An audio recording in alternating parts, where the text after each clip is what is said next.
Le Coran affirme clairement que la Bible, Torah et Évangile est la parole de Dieu, Kalamullah, révélée et authentique.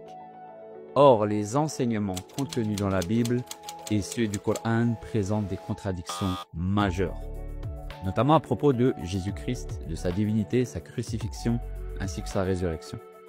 Ainsi, si les musulmans considèrent la Bible comme corrompue ou falsifiée pour expliquer ces contradictions, cela contredirait l'affirmation même du Coran selon laquelle la parole de Dieu est protégée et inaltérable, mais s'ils reconnaissent que la Bible est authentique, comme l'affirme le Coran, ils devraient alors accepter des enseignements bibliques contraires au Coran, ce qui rendrait problématique leur adhésion à l'islam.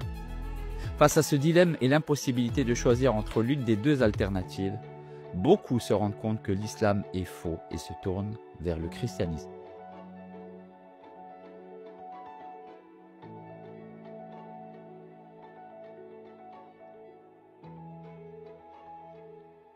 Le Coran affirme-t-il que la Bible a été falsifiée? Pour beaucoup de personnes, la réponse paraît évidente, au point que la question ne mériterait même pas d'être posée. Certes, le Coran reconnaît la Torah, l'Évangile, les Zabour, les psaumes, mais depuis, ils ont été falsifiés par les Juifs et les chrétiens et le Coran est descendu pour les remplacer et les corriger. Or, aussi surprenant que cela puisse paraître, cette réponse issue de la tradition musulmane est en contradiction avec le Coran lui-même. Nous allons voir dans cette vidéo que non seulement le Coran ne prétend pas remplacer la Bible, mais qu'il suppose au contraire que ses auditeurs ou ses lecteurs connaissent les récits bibliques et s'y réfèrent comme référence. Premier point, le Coran et les écrits antérieurs. Tout d'abord, il faut souligner que le Coran mentionne explicitement et à plusieurs reprises les écrits antérieurs. Il nomme en particulier la Torah, le Zabour et Al-Injil, l'Évangile. Ces mentions sont toujours positives, puisqu'il affirme que ces livres sont des révélations divines. Sans être exhaustif, nous pouvons citer quelques versets pour appuyer cela. Moïse est le prophète le plus cité dans le Coran plus de 130 fois, et la Torah lui est attribuée comme une révélation divine à destination des enfants d'Israël. Nous avons fait descendre la Torah dans laquelle il y avait guidance et lumière. Les prophètes qui se sont soumis à Dieu la faisaient appliquer aux Juifs. Surat Al-Ma'ida, verset 44. La Torah est donc bel et bien la référence légale de la communauté israélite. D'autres versets comme la Sourate 6.91 et la Sourate 3.3 renforcent cette idée. Dit qui a révélé le livre que Moïse a apporté en tant que lumière et guide pour les gens. Il a fait descendre sur toi le livre avec la vérité, confirmant ce qui était avant lui, et il a fait descendre la Torah et l'Évangile auparavant en tant que guide pour les gens. Ce qui est vrai pour la Torah l'est tout aussi pour l'Évangile. Le Coran reconnaît aussi que Jésus, Isa, ibn Maryam, a reçu une révélation propre distincte et authentique à l'Injil. Cette révélation est dotée des mêmes caractéristiques que la Torah. Et nous lui avons donné l'Évangile, dit le Coran, contenant guidance et lumière, pour confirmer ce qu'il y avait avant lui dans la Torah, et comme guidance et exhortation pour les pieux. Surat Al-Ma'ida, verset 46. Ce verset montre que l'Évangile s'inscrit dans la continuité de la Torah et doit servir de guide à la communauté pour laquelle il a été révélé. Le verset 47 de la même sourate ajoute que les gens de l'Évangile jugent d'après ce que Allah a révélé. Ceux qui ne jugent pas d'après ce qu'Allah a révélé, ceux-là sont les pervers. L'Évangile doit servir de juge. Notons que cette exhortation à se confirmer n'est pas au passé mais au présent et nous y reviendrons. Le Coran se présente donc lui-même comme un confirmateur des écritures précédentes. Et nous avons fait descendre vers toi, Mohammed, le livre avec la vérité, confirmant ce qu'il y avait avant lui du livre et en gardien sur lui.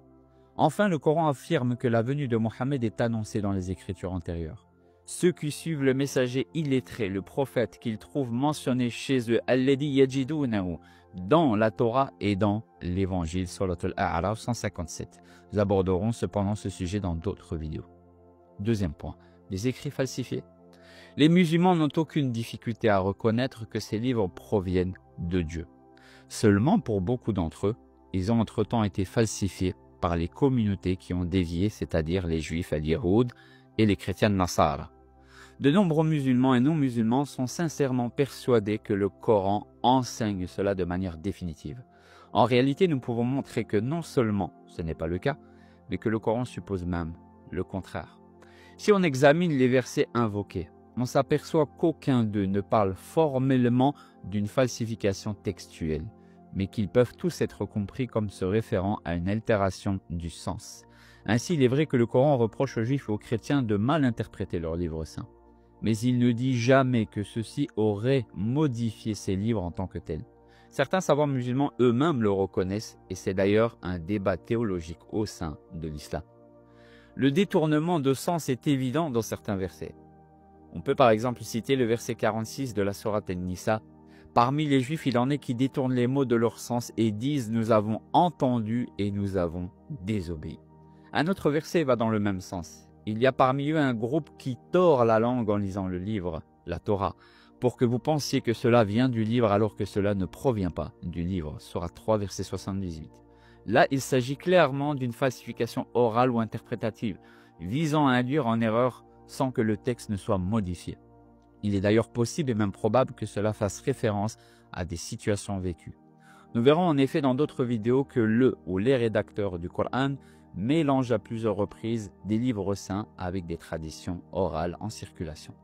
De même, un autre verset condamne les livres que l'on appelle apocryphes. Malheur à ceux qui écrivent le livre de leurs propres mains, puis disent « ceci vient de Dieu » pour en tirer un profit minime.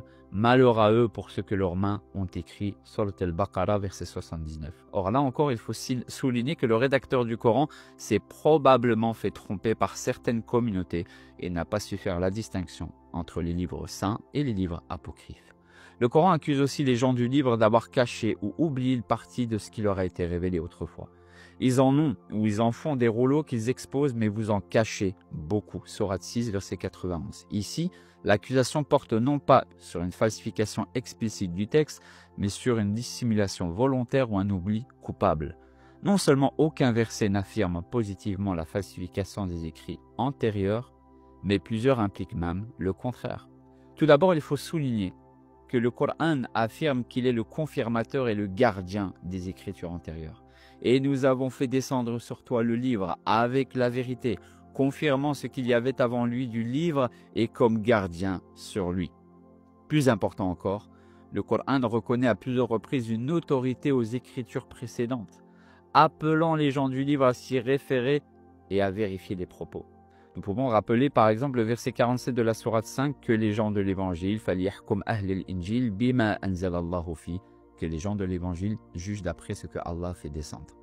Dis ô gens du livre, vous ne tenez sur rien tant que vous n'observez pas la Torah, l'évangile et ce qui vous a été révélé de la part de votre Seigneur. Ces versets présupposent l'existence valable à l'époque même du prophète, de l'évangile et de la Torah. Il enjoint aux chrétiens de juger selon ce qui a été révélé, de ce qu'ils connaissent, ce qui implique que le contenu de ce livre n'a pas été corrompu. Sinon, comment pourrait-on l'admettre comme juge ? Or, précisons bien que toute falsification après la venue de l'islam est impossible, puisque nous possédons aujourd'hui des écrits bibliques plus anciens. Pour que la théorie musulmane de la falsification soit valable, il faudrait nécessairement que cette falsification ait été effectuée avant le IVe siècle, date des plus anciens manuscrits complets de la Bible. En réalité, nous avons même d'autres preuves qui permettraient de donner une date encore plus précoce. Dans tous les cas, il est impossible qu'une falsification textuelle de la Bible ait eu lieu après la venue de l'islam. Enfin, il faut souligner que le Coran suppose que ses auditeurs ou ses lecteurs connaissent déjà les récits bibliques. En effet, l'exception de 2 récits, Caïn et Abel et l'histoire de Joseph, tous les récits ne sont évoqués que de manière fragmentaire et par allusion dans le Coran. Il n'est pas possible de comprendre le Coran sans connaître d'abord les histoires mentionnées dans la Bible. Or, où trouve-t-on ces histoires ? Dans la Bible, du moins, c'est ce que pense le rédacteur du Coran. En conclusion, al-Khulasa, nous pouvons dire que le Coran se présente lui-même comme une révélation qui confirme les livres saints descendus avant lui, Musaddiq, notamment la Torah, l'Évangile et Az-Zabour. En revanche, il n'a jamais prétendu que ces livres auraient été falsifiés par les communautés qui les ont reçus, mais seulement qu'ils ont été mal interprétés ou mal utilisés. Il est vrai cependant que des contradictions existent entre la Bible et le Coran, et c'est probablement ce qui a conduit certains savants comme Ibn Hazm à déduire que la Bible avait été falsifiée textuellement. Le but de cette déduction étant bien sûr d'éviter de reconnaître que le ou les rédacteurs du Coran s'étaient trompés. Cependant, au-delà des polémiques confessionnelles, nous avons de bonnes raisons objectives et intellectuelles, en comparant les différents textes, de considérer que les divergences proviennent d'erreurs commises par la personne ou le groupe qui a rédigé le Coran.